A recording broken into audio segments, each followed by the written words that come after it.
ओम नमस्ते। आप सभी को राम मंदिर निर्माण की बहुत बहुत शुभकामनाएं। हम सभी भगवान राम को मानते हैं। हम सभी उनकी पूजा करते हैं, आराधना करते हैं। बहुत अच्छी बात है, भगवान को मानना चाहिए, भगवान राम को मानना चाहिए। लेकिन उससे बड़ी बात है, उससे अच्छी बात है कि हमें भगवान की भी माननी चाहिए। नहीं तो प्रायः समाज में देखने में आता है कि भगवान को तो मानते हैं लेकिन भगवान की नहीं मानते, कहते अपने मन की हैं। तो भगवान की ये सच्ची भक्ति नहीं हुई। सच्ची भक्ति कब होगी कि जब हम भगवान की भी माने। कैसे? जैसे भगवान में जो गुण हैं, भगवान में धैर्य है, भगवान में कर्तव्य परायणता है, भगवान ने सबको समान भाव से देखा है। मतलब भगवान के गुण हमें अवतरित होने चाहिए। जिसकी भी हम भक्ति करते हैं तो उसकी भक्ति की पूर्णता कब होगी, उसकी भक्ति सही तरीके से कब होगी, जब उसके गुण हमारे जीवन में हम उतारेंगे।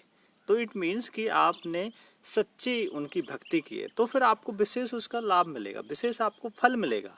नहीं तो फिर उतना हमें फल नहीं मिल पाता। तो वो बहुत से लोग कहते हैं ना कि हम भगवान को मानते हैं लेकिन हमारे दुख तो मिट ही नहीं रहे, हम दुखी हैं, हम परेशान हैं, हम चिंता में हैं। तो वो क्यों है? क्योंकि वो भगवान को तो मान रहे हैं, अच्छी बात है, लेकिन भगवान की नहीं मान रहे। तो भगवान की भी हम माने तो फिर हमें भगवान की विशेष कृपा मिलेगी। और भगवान कहते हैं कि जो मेरी मानता है वो कभी दुखी नहीं होता, वो कभी परेशान नहीं होता, उसके कष्टों को मैं हरता हूँ। मतलब हरना मीन्स कि वो सद्बुद्धि देते हैं तो वो अपने कष्टों से स्वतः निकल जाता है। भगवान की कृपा मतलब क्या कि वो हमें सद्बुद्धि दे दें। सद्बुद्धि उन्होंने हमें दे दी तो फिर हम अपने जीवन में जो भी कार्य कर रहे हैं हम उसको अच्छे से कर पाएंगे। तो राम को मानते हैं, अच्छी बात है, राम की भी माने। जो भगवान के गुण हैं वो हमें अवतरित हों कि भगवान में सरलता है, सबसे बड़े प्रेम से बात करते हैं, भगवान में धैर्य है कि बड़े से बड़े संकट में वो धैर्यपूर्वक उसका सामना करते हैं। भगवान सबको समान दृष्टि से देखते हैं, छुआछूत नहीं करते हैं। सबरी के भी उन्होंने बेर खाए और केवट को भी गले लगाया। तो ऐसे हम सभी जानते हैं भगवान राम के जो चरित्र हैं, उनकी जो लीलाएं हैं। तो उनके जैसे हम बने, हमारे अंदर भी धैर्य आए, हमारे अंदर भी सरलता आए, हमारे अंदर भी कर्तव्य परायणता आए कि जो उनके कर्तव्य थे अपने पिता के प्रति, माता के प्रति, भाई के प्रति, पत्नी के प्रति, उन सारे कर्तव्यों को उन्होंने बड़े प्रेम से और पूरी निष्ठा से, पूरी ईमानदारी से उन्होंने उनका पालन करा। तो हम में भी ये गुण आए तो आप देखेंगे फिर ये सच्ची भक्ति होगी भगवान की। तो भगवान को मानते हैं, बहुत अच्छी बात है, लेकिन भगवान को माने अच्छा है, भगवान की भी हम माने तो ये और अच्छी बात होगी। तो इससे फिर हमें विशेष शक्तियाँ मिलेंगी। तो भगवान की हम कैसे माने? भगवान की मानने के लिए थोड़ा सा विवेक जागृत करना पड़ेगा हमें। क्योंकि देखा है कि लोग भगवान को मानते हैं, भगवान की नहीं मान पाते। क्यों नहीं मान पाते? क्योंकि उनका विवेक जागृत नहीं होता। तो विवेक जागृत करें, समझ अपनी बढ़ाएं, समझ बढ़ेगी, विवेक हमारा बढ़ेगा, फिर हम भगवान की भी मानेंगे। तो विवेक कैसे बढ़ेगा, समझ कैसे बढ़ेगी?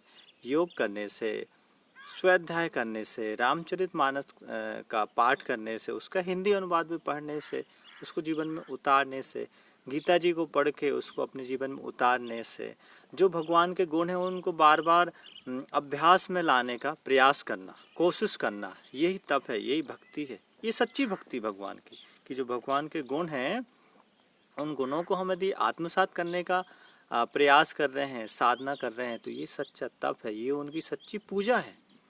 तो बार बार ये करिए तो हमारा स्वभाव बदलेगा, हमारी बुद्धि बढ़ेगी।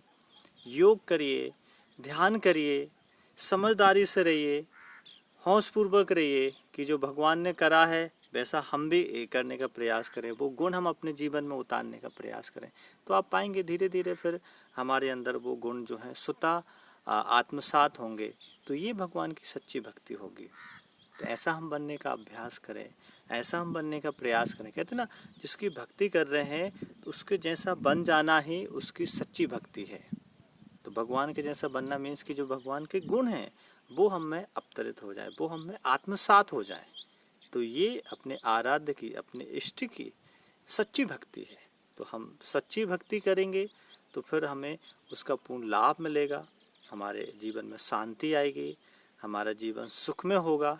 तो आपके भी जो कर्तव्य हैं, परिवार के प्रति, माता पिता के प्रति, समाज राष्ट्र के प्रति उन कर्तव्यों का पालन करिए, अच्छे मार्ग पर चलिए, धैर्य रखिए,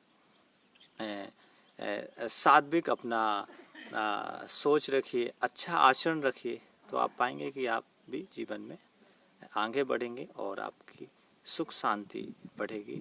आज के संग में इतना ही। इस वीडियो को सभी के साथ शेयर करिए। धन्यवाद। ओम।